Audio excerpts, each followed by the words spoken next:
Ya, sore Pak Paskalis. Ya, selamat sore. Ya, kalau mendengar keterangan ya Pak mengenai penyaliban Yesus yang dibahas oleh Pak Paskalis ya, itu saya tidak mengerti kalau ada orang yang tidak percaya bahwa Yesus disalib ya. Karena begitu banyak saksi mata sebetulnya ya, yang apa namanya menuliskan dan melihat gitu loh bahwa Yesus itu disalibkan. Artinya keempat Injil yang tadi dijelaskan Pak Paskalis itu kalau dari segi apa namanya gereja itu semua menuliskan tentang kematian Yesus ini. Lalu ada orang-orang yang menyaksikan tentang penyaliban itu, mulai dari proses bagaimana dia ditangkap, diadili sampai disalibkan gitu. Antara lain para serdadu Romawi, lalu pemuka-pemuka agama, para perempuan di situ. Ada Maria, Ibu Yesus, Maria Magdalena, dan Maria Ibu Yakobus ya, kalau tidak salah ya, Pak sekali. Ya, Dan Yohanes di situ. Ini kan tadi terakhir itu Simon dari Kirene ya, seperti itu. Ini kan semua sebetulnya merupakan bukti sejarah yang tidak bisa disangkal lagi gitu loh, Pak Paskalis. Ya, bahwa apa namanya memang Yesus itu disalibkan. Kalau ada orang yang meragukan Yesus disalibkan itu, kira-kira menurut Pak Paskalis itu apa alasannya ya Pak? Karena itu saksi begitu banyak sudah tidak terbantahkan gitu loh. Terima kasih. kenapa mereka menganggap itu sulit diterima? Karena penulis kisah sengsara ini menggabungkan antara historis dan teologis di situ. Jadi dia bukan hanya sekedar memberikan cerita-cerita historis ya apa yang terjadi, tetapi di balik ceritanya itu dia menyampaikan pesan rohani yang kita sebut wahyu ilahi gitu. Jadi bukan sekedar fakta sejarah, tapi kan dia sudah memberi penafsiran, memberi penilaian dari segi imannya kepada Allah dari peristiwa itu. Ceritanya itu tidak lagi murni sebuah cerita sejarah, tetapi cerita yang sudah memiliki makna kesaksian iman. Bahkan yang diutamakan bukan peristiwanya itu, tapi kesaksian imannya. Itu yang kemudian membuat beberapa orang lalu katakan, ah itu cuma mitologi, mitos-mitos dibuat-buat begitu. Itu yang akhirnya membuat orang jadi ragu-ragu di situ. Tapi kalau kita jujur, sesuatu yang diceritakan memiliki banyak tokoh, itu kecil sekali kemungkinan nilai sejarahnya lemah. Dia punya nilai sejarah kuat karena banyak ditampilkan orang-orang di situ. Kalau hanya ditampilkan Tuhan dengan satu orang saja, kita bisa meragukan. Ya, karena tidak ada saksi lain, tidak ada bukti lain. Tapi yang di situ terjadi. Nah ini saya kira kelemahan orang-orang yang kurang beriman, dia begitu melihat nilai-nilai teologis di balik cerita itu. Karena itu dalam sekali. Coba nanti kita lihat misalnya ketika bait Yesus wafat, tabir bait Allah terbelah menjadi dua.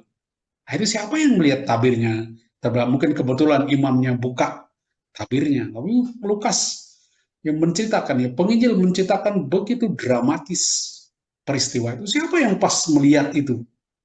Nah itu kan orang bisa meragukan. Benar nggak begitu? Ini lebih ke peristiwa sejarah ataukah ke peristiwa teologis? Gitu.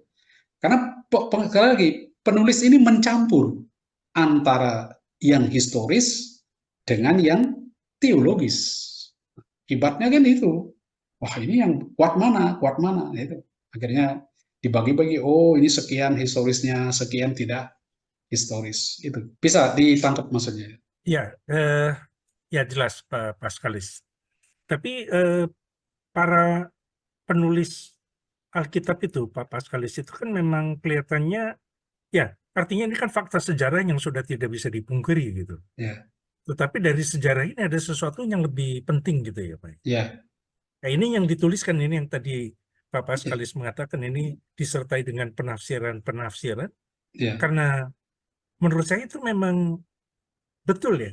Itu itu penting begitu loh Pak. Misalnya Matius itu menekankan hubungan antara peristiwa penyaliban itu dengan nubuat perjanjian lama ya seperti itu Ya. gitu loh. Hmm. Nah, apakah itu salah gitu ya? Karena ini loh, ini fakta. Faktanya ini begini. Hmm. Dan nubuatannya seperti itu. Nah, ini kan sudah digenapi gitu ya. Nah, Ya. misalnya seperti itu. Lalu Nah, mungkin dia hanya kan tidak kembali salah lagi dari seperti segi, itu. tapi dia kan berbau penafsiran Lalu dia punya unsur pesan-pesan, dan tujuan Injil itu kan justru di sana, menyampaikan Betul, pesan ilahi. Kalau hanya betul, diceritakan sejarahnya, nggak kelihatan pesan ilahinya. betul, betul, Justru kemampuan penginjil itu karena dia mampu menangkap makna peristiwa itu. Jadi betul. bukan sekedar, oh ini kejadian selesai, enggak.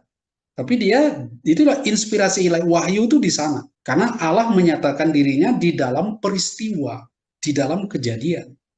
Nah, penginjil inilah yang mampu menangkap itu. Dia mendapat yang disebut inspirasi ilahi. Orang biasa kan nggak bisa lihat itu. Nah, Ya, mereka melihat, dan kemudian tuh menjadi apa yang menjadi iman yang digeluti oleh gereja awali. Nah, itu yang kemudian orang orang kalau otaknya ilmiah saja, dia kan bilang, wah ini nggak logis ini, wah ini paling direkayasa, ini paling dibuat, kan gitu. Karena dia tidak melihat nilai teologis itu sebagai sesuatu yang bisa dianggap sebagai sesuatu yang ilmiah. Nah, sekarang kalau ilmu sekarang, pengetahuan teologis itu dianggap sebagai ilmiah, bukan sesuatu yang tidak ilmiah. Jadi penelitian teologi kan ilmu tentang Tuhan. Dulu orang bilang, ilmu tentang Tuhan, Tuhan kok diselidiki. Nggak bisa lah kita meneliti Tuhan. Enggak. Teologi itu ilmu tentang Tuhan, tapi ilmu tentang Tuhan yang menyatakan dirinya. Yang nyata di dalam peristiwa, ada kitabnya. Nah, itulah menjadi ilmu teologi. Jadi dia tetap sesuatu yang bisa diteliti. Begitu juga sekarang teks-teks suci itu kan diteliti. Nah, itu yang membuat orang yang berpikirannya selalu yang eksak itu akhirnya meragukan bahwa itu terjadi. Belum lagi tujuan-tujuan lain tentu saja. Ada yang memang sengaja mau menjatuhkan kekristenan. Sengaja mau melawan itu, lalu carilah teori-teori untuk membenarkan apa yang dia pikirkan di situ. Menurut saya, cara kita melawan yang terbaik, buktikan dengan hal yang berbeda. Kalau kamu mau mengatakan Yesus tidak pernah disalibkan, tunjukkan. Buktikan bahwa dia tidak pernah disalibkan. Harus ada bukti. Bisa tidak dia membuktikan bahwa apa yang dikatakan kitab suci itu tidak benar?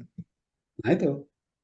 Kalau tidak, ya dia tidak punya dasar juga. Bisa tidak dia tunjukkan yang sebaliknya? Ada data tidak yang sebaliknya? Kita kan punya data di dalam teks peristiwa ceritanya.